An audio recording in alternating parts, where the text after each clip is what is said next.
Do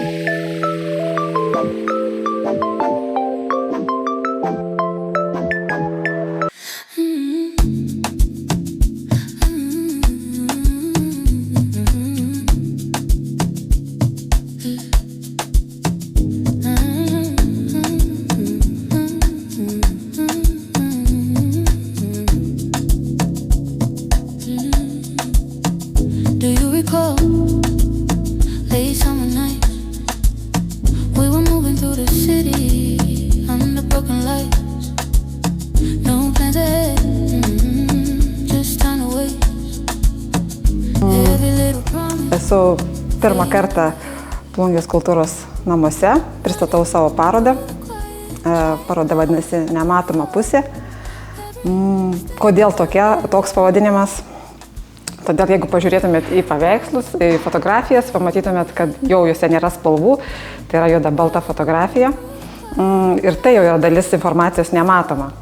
Ir jeigu žiūrovas pažiūrės atidžiau, pamatysit, kad kadre yra ne visas žmogus. Jeigu yra paskutinė fotografijoje, kuri užbaigė parodą, visas žmogus, tai nesimato jo veido.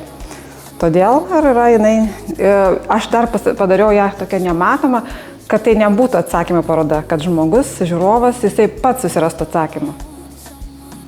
O kokio žiūrovo akį žiūrėsi fotografijas? Jeigu kabinant parodą, Jolanta paminėjo, kad tai yra kai kurios tokios gal provokacija, aš juose nematau provokacijos.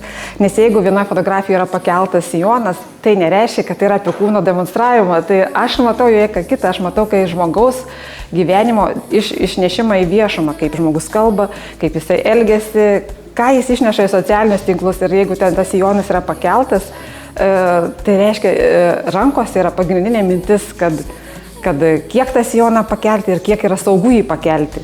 Ir tai nieko bendro, nes jeigu aš būčiau norėjęs parodyti arba pritraukti žiūrovų akį bent jau su kūno vaizdavimu, aš būčiau parinkusi kitus apatinius, aš tikrai būčiau jų parodysi daugiau, būtų ten tokie gal glamūriniai ir, mano tikslas netoks. Aš fotografuoju taip, kad mano kiekviena fotografija sustabdytų žiūrovų žvilgsnį. Aš nesu tos greitosios fotografijos atstovė. Aš bent jau noriu būti lėtosios. Tai nėra apie analoginę fotografiją. Tai yra apie tai, kad aš pagaučiau žiūrovus žvilgsnį. Ir aš tai stengiuosi padaryti bet kokią kainą. Nes visos šitos fotografijos yra susijusios su fotoklubu Žypt veikla. Jos visos yra fotografuotos kažkuriam tai mėnesio konkursui. Ir jeigu aš gaunu temą, aš tą temą turiu įsinarstyti. Ir aš turiu žinoti, kaip man padaryti ją tokią, kad kitas klubo narys taip nepadarytų. Arba kad jinai būtų toks netikėtumo faktorius. Atėjai ir nustebinai.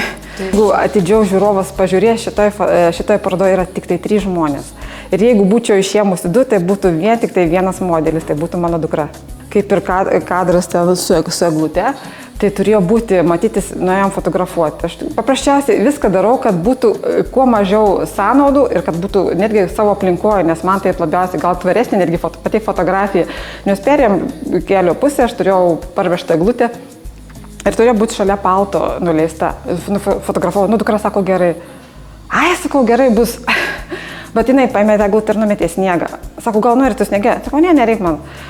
Pakėlė ir kad jinai neįsisniegintų tą paltą, jinai taip palaikė. Ir aš sakau, gal nori, aš fotografavau, žiūriu, kad tas kadras be to palto, tai gaunasi visiškai, jau apsiverčia, kadras gaunasi visai kitoks. Ir aš dabar sakau, jeigu aš turiu mintise, neaišku, ar jisai toks, gal jis gausis geresnis, o gal nesigaus. Fotografuoju aš nuo 19 metų įsirašiau į kursus, nors fotoaparatas namuose visą laiką buvo, bet tai buvo toksai, aš nieko bendro neturėjau su tą meninė fotografija, aš net nežinojau, kaip iš tikrųjų kurti akcentai, kaip yra taisyklinga, kaip netaisyklinga, ar kaip sudominti žiūrovą. O kad padaryti tokią fotografiją, norės padaryti Plungėj, kad fotografija būtų verta galerijos, kad tai būtų apipavidalinta tai, kaip turi būti apipavidalinta, su pasportais, su vienodais rėmais, su užrašais, nes jeigu pažiūrėti atidžiau, ne visada tokios būna fotografijos. Ir pirmoji tai buvo paprastai, netgi ne fotopopieriaus buvo atspausdinta, jeigu būtų akylesnis žiūrovas pažiūrėjęs. Gal net ir telefonu padaryti, ir su paprastu kažkokiu senu fotoaparatu. Tu turi suprasti, kad fotografija fotografas turi turėti braižą ir kaip aš jau dabar žinau, kad fotografija, jeigu tu dedi parodą, pristatai žiūrovą, tu turi žinoti, ką tu nori pasakyti, būtent konkrečia fotografija, jinai negali būti tokia betikslė. Jeigu jinai bus tokia be prasmės, be minties, žiūrovas ir praeis pro ją. Bent jau parodos skelbimas, kuris matė tą fotografiją, jinai pati yra pirmoji fotografija, sakyčiau, vedančioji fotografija, aš ją nufotografavau kaip kontrolinį kadrą. Aš fotografavau tą dieną, tai buvo 23 metais, sūnaus ir dukros rankas. Aš laukiau sūnaus, kol atvažiuos ir pabandžiau dukrą nufotografuoti, jinai buvo apsirengusi ir man reikėjo pažiūrėti apšvietimą ir visą kaip susireguliuoti. Ir aš pažiūrėjau, kad man netinka koridoriui, man per tamsu, nes buvo ruduo. Ir aš nusprendžiau, kad fotografuosiu juos kambarį prie lango. Ir aš, kai žiūrėjau ir rinkau nuotraukas, tas kadras turėjo būti mano vaikų rankos. Ir aš to kadro nemačiau. Jisai buvo neįdomus, jis buvo nesvarbus man. Ir po metų laiko kažko besikuisdama savo archyvę, aš atradau, žiūriu, ir aš nesupratau, kodėl jis stabdo mane. Bet aš greitai jį įsikėliau ant kompiuterio ekrano ir irgi vėl tai palikau, kad aš jį galėčiau greit susirasti, bet jis vėl apaugo tokiais visokiais informaciniais, tai kažkokiom sutartim, dar įvairiais dalykais. Ir po to, kai grįžo dukra, sako, iš kur tu gavai tą kadrą? Nu va, sakau, radau, sako, žiauriai geras.